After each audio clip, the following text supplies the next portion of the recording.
నమస్తే మిత్రులారా, నేను మీ శ్రీనివాస్ చౌహాన్ అడ్వకేట్. మిత్రులారా, మనం ఎవరికైనా ఏదైనా ఒక ప్రాపర్టీ అమ్మమని, లేకపోతే మనకు సంబంధించిన వ్యాపార సంస్థ బాధ్యతలు నిర్వర్తించమని GPA general power of attorney ఇచ్చామనుకోండి. అతను మనకు తెలియకుండానే కొన్ని ఇతర కార్యక్రమాలు చేస్తున్నాడు, ఇతర పనులు చేస్తున్నాడు అని మన దృష్టికి వస్తే, లేదా మనము ఉద్దేశపూర్వకంగానే ఆ జీపీఏని క్యాన్సిలేషన్ చేయాలనుకుంటున్నాం అనుకోండి. మరి ఆ సందర్భంలో మనము జీపీఏని ఎలా క్యాన్సిలేషన్ చేయవచ్చు? సో మిత్రులారా, మీరు ఎవరికైనా జీపీఏ ఇచ్చి క్యాన్సిలేషన్ చేయాలనుకుంటే, ఒకటి, ఎవరికైతే జీపీఏ ఇచ్చారో ఆ వ్యక్తికి తెలియపరుస్తూ లీగల్గా ఒక లీగల్ నోటీస్ను పంపించండి.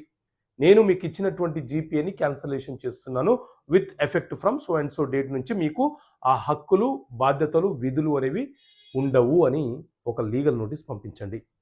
2, మీరు జీపీఏ ఇచ్చేటప్పుడు రిజిస్ట్రేషన్ చేశారు కాబట్టి క్యాన్సలేషన్ ఆఫ్ జీపీఏ డాక్యుమెంట్ని కూడా సబ్ రిజిస్ట్రేషన్ ఆఫీసులో రిజిస్ట్రేషన్ చేయిస్తూ ఆ జీపీఏ డాక్యుమెంట్ని క్యాన్సలేషన్ చేయించాలి.